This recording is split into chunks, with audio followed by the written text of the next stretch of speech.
CBSE 10ஆம் வகுப்பிற்கு இனி ஆண்டுக்கு 2 முறை பொதுத் தேர்வு. முதற்கட்ட பொதுத் தேர்வு கட்டாயம் என்றும் 2ஆம் கட்ட தேர்வை எழுதுவது மாணவர்களின் விருப்பம் என்றும் அறிவிப்பு.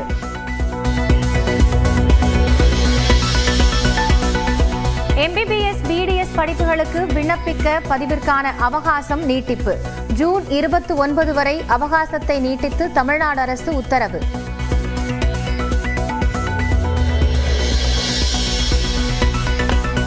நடிகர் கிருஷ்ணாவிடம் 17 மணி நேரத்திற்கும் மேலாக தொடரும் காவல்துறை விசாரணை. மருத்துவ பரிசோதனையில் போதைப் பொருளை பயன்படுத்தியது உறுதி செய்யப்படவில்லை என தகவல். சென்னை பெசன்ட் நகரில் உள்ள நடிகர் கிருஷ்ணாவின் வீட்டில் காவல்துறை சோதனை. போதைப் பொருள் ஏதேனும் பதுக்கி வைக்கப்பட்டுள்ளதா என 2 மணி நேரமாக ஆய்வு. வேலூர் அணைக்கட்டில் கருணாநிதியின் முழு உருவச் சிலையை திறந்து வைத்தார் முதலமைச்சர் மு க ஸ்டாலின். ஆம்பூரில் சாலை பயணம் மேற்கொண்டு மக்களின் குறைகளை கேட்டறிந்தார்.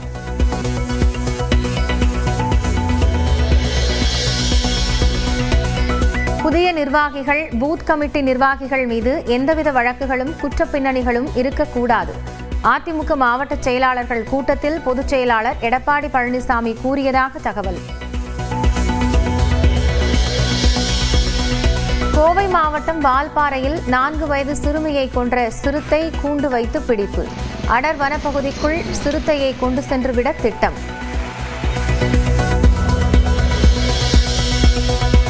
கோவை மாவட்டம் வால்பாறை வட்டத்தில் பள்ளிகளுக்கு மட்டும் இன்று விடுமுறை. கோவை மற்றும் நீலகிரியில் இன்று மிக கனமழைக்கு வாய்ப்பு. இமாச்சல் பிரதேசத்தில் மேக வெடிப்பால் கொட்டி தீர்த்த மழை. வெள்ளத்தில் அடித்துச் செல்லப்பட்ட 20 நீர்மின் திட்ட பணியாளர்கள் 2 பலி.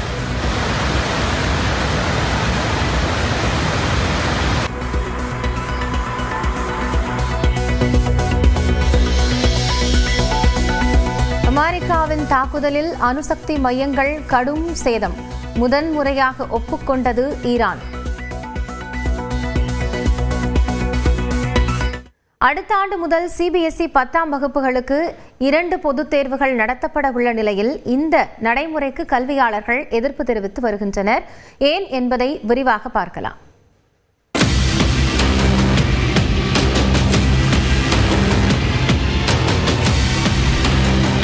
மாணவர்கள் மீதான அழுத்தத்தை குறைக்க ஆண்டிற்கு 2 முறை பொதுத் தேர்வு நடத்த வேண்டும் என தேசிய கல்விக் கொள்கையில் பரிந்துரைக்கப்பட்டது. இதனை நடைமுறைப்படுத்த சிபிஎஸ்இ முடிவு செய்த நிலையில் முதற்கட்டமாக 10ஆம் வகுப்புக்கு ஆண்டிற்கு 2 பொதுத் தேர்வு நடத்த முடிவு செய்யப்பட்டது. இந்நிலையில் 2026ஆம் ஆண்டு முதல் இந்த நடைமுறை அமலுக்கு வருவதாக சிபிஎஸ்இ அறிவித்துள்ளது. முதல் தேர்வு கட்டாயம் என்றும் 2வது தேர்வினை மாணவர்கள் விருப்பப்பட்டால் எழுதலாம் என்றும் அறிவிக்கப்பட்டுள்ளது. இருப்பினும் எந்த தேர்வில் மாணவர்கள் அதிக மதிப்பெண்கள் பெறுகிறார்களோ அந்த மதிப்பெண்ணே எடுத்துக் கொள்ளப்படும் என்றும் சிபிஎஸ்இ தெரிவித்துள்ளது. முதல் தேர்வில் வெற்றி பெற்ற மாணவர்கள் தாங்கள் மேலும் அதிகமாக மதிப்பெண்கள் எடுக்க விரும்பும் 3 பாடங்களை தேர்வு செய்து 2வது தேர்வை எழுதலாம் என்று தெரிவிக்கப்பட்டுள்ளது. முதல் தேர்வு பிப்ரவரி மாதமும் 2வது தேர்வு மே மாதமும் நடைபெறும் என தெரிவிக்கப்பட்டுள்ளது. இவற்றுக்கு முறையே ஏப்ரல் மற்றும் ஜூன் மாதங்களில் முடிவுகள் அறிவிக்கப்படும். இந்நிலையில் முதல் தேர்வு பிப்ரவரி மாதமே முடிவடைந்துவிடும் நிலையில் 11ஆம் வகுப்புக்கு செல்ல 6 மாதங்கள் வரை இடைவெளி இருக்கும். இது மாணவர்களின் கற்றல் திறனை பாதிக்கும் என்றும் இடைநிற்றல் அதிகரிக்க வாய்ப்பிருப்பதாகவும் கல்வியாளர்கள் கூறுகின்றனர். டீட்டெயில்டு ஒரு ரிப்போர்ட் இல்லை. இதை நாங்கள் மாற்றுறோம், இந்த மாற்றுறதோட கான்சிக்வன்சஸ் என்ன, இப்போ நீங்கள் இதெல்லாம் இப்படி மாற்றுறீங்க, அவன் 11-12 வரும்போது எப்படி அட்மிஷன் போட போகிறீங்க, அங்கேயும் மாற்ற போகிறோம் அப்படின்னு சொன்னால் அப்போ திருப்பி வரும்பொழுது அவன் அட்மிஷன்ஸ் வந்து ஜேஇக்காக இருக்கட்டும், நீட்டுக்காக இருக்கட்டும், அவனுக்கு எப்படி படிக்கணும். இது அப்படின்னா நீங்கள் ஒரு 6 மாதம் அவனுக்கு கோச்சிங் போகிறதுக்காக நீங்கள் ஒரு வழிவகுத்து தரீங்க. அதிகமான மதிப்பெண்கள் எடுக்க 2 வாய்ப்புகள் தரப்படுவதால் முதல் தேர்வினை எழுதிய பின்பும் 2வது தேர்வில் அதனைவிட அதிக மதிப்பெண் எடுக்க மாணவர்களுக்கு அழுத்தம் கொடுக்கப்பட வாய்ப்பிருப்பதாக கல்வியாளர்கள் கூறுகின்றனர். இந்நிலையில் இந்த நடைமுறை பாராட்டத்தக்கது என்று மிகவும் தேவையானது என்றும் மத்திய கல்வித்துறை அமைச்சர் தர்மேந்திர பிரதான் தெரிவித்துள்ளார். இது மாணவர்கள் மீதான அழுத்தத்தை குறைத்து கற்றலை கொண்டாட்டமான ஒன்றாக மாற்றும் என்றும் அவர் தெரிவித்துள்ளார். எனினும் இந்த நடைமுறை மாணவர்கள் மற்றும் பெற்றோர் மட்டுமின்றி ஆசிரியர்கள் மத்தியிலும் பெரும் குழப்பத்தை ஏற்படுத்தியுள்ளது. தொடர்ந்து எக்ஸ்பிரஸ் 8 செய்திகளை பார்க்கலாம். சிவகங்கை மாவட்டம் மடப்புரம் பத்திரகாளியம்மன் கோவில் உண்டியலில் 2000 ரூபாய் நோட்டு கிடைக்கப்பெற்றது. கோவிலில் உண்டியல் காணிக்கை எண்ணும் பணி நடைபெற்றது. அதில் 19,20,000 ரூபாய் ரொக்கம், 183 கிராம் தங்கம், 160 கிராம் வெள்ளி பொருட்கள் கிடைத்தன. மேலும் ரிசர்வ் வங்கியால் திரும்ப பெறப்பட்ட 2000 ரூபாய் நோட்டை பக்தர் ஒருவர் செலுத்தியுள்ளார். அதனுடன் அமெரிக்க டாலர்கள், சிங்கப்பூர், மலேசிய நாட்டு கரன்சிகளும் சேர்ந்து செலுத்தப்பட்டிருந்தன. சிங்கப்பூரில் இருந்து கோவை வந்த விமானத்தில் ஆவணங்கள் எதுவும் இன்றி கொண்டுவரப்பட்ட 35 ட்ரோன்கள் பறிமுதல் செய்யப்பட்டன. பயணிகளின் உடைமைகளை சோதனையிட்ட போது 35 லட்சம் ரூபாய் மதிப்புடைய 35 ட்ரோன்கள் கண்டறியப்பட்டு கைப்பற்றப்பட்டன. ஆவணங்கள் எதுவும் இன்றி ட்ரோன்களை கொண்டு வந்த 2 பயணிகளிடம் சுங்கத்துறை அதிகாரிகள் விசாரணை மேற்கொண்டுள்ளனர். பெரம்பலூர் மாவட்டம் நக்கசேலம் கிராமத்தில் அமைந்துள்ள செல்வமாரியம்மன் கோயிலில் முளைப்பாரி திருவிழா நடைபெற்றது. வரும் சனிக்கிழமை தேரோட்டம் நடைபெறுவதை முன்னிட்டு நடைபெற்ற முளைப்பாரி ஊர்வலத்தில் ஏராளமானோர் கலந்து கொண்டனர்.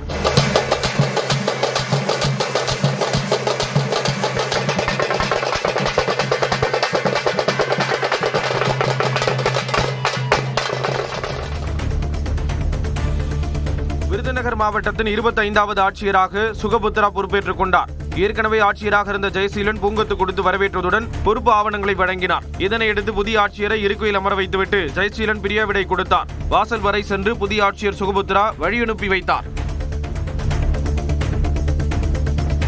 ஈரோட்டில் துப்பட்டா வைத்து விளையாடிக் கொண்டிருந்த 7 வயது சிறுமி கழுத்து இறுகி உயிரிழந்தது தொடர்பாக காவல்துறையினர் விசாரணை மேற்கொண்டு வருகின்றனர். ராமகிருஷ்ணன் என்பவரது மகள் ரகிஷதா 2ஆம் வகுப்பு படித்து வந்தார். இந்த நிலையில் வழக்கம் போல பள்ளிக்கு சென்றுவிட்டு நேற்றிரவு தனது தாயின் துப்பட்டாவை வைத்து விளையாடியதாக தெரிகிறது. துப்பட்டாவுடன் கழுத்து இறுகியவாறு மயக்கமடைந்து கிடந்த சிறுமியை மீட்டு மருத்துவமனைக்கு கொண்டு சென்றனர். அவரை பரிசோதித்த மருத்துவர்கள் சிறுமி ஏற்கனவே இறந்துவிட்டதாக தெரிவித்தனர். இதுகுறித்து காவல்துறையினர் வழக்கு பதிவு செய்து விசாரித்து வருகின்றனர்.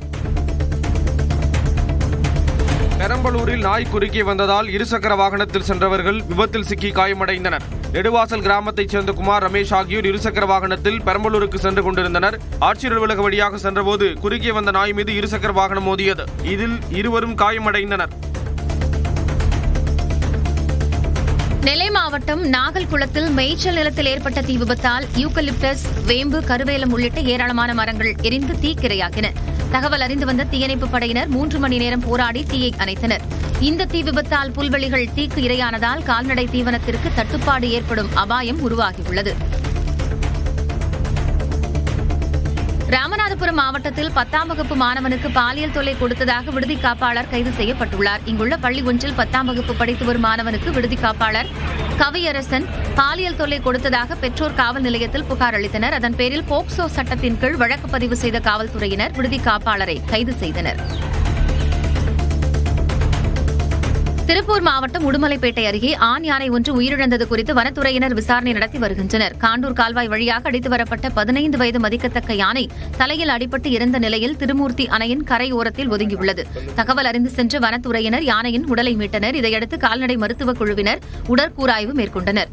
தண்ணீர் குடிக்கச் சென்ற யானை கால்வாயில் விழுந்து தலையில் அடிபட்டிருக்கலாம் என வனத்துறையினர் சந்தேகிக்கின்றனர்.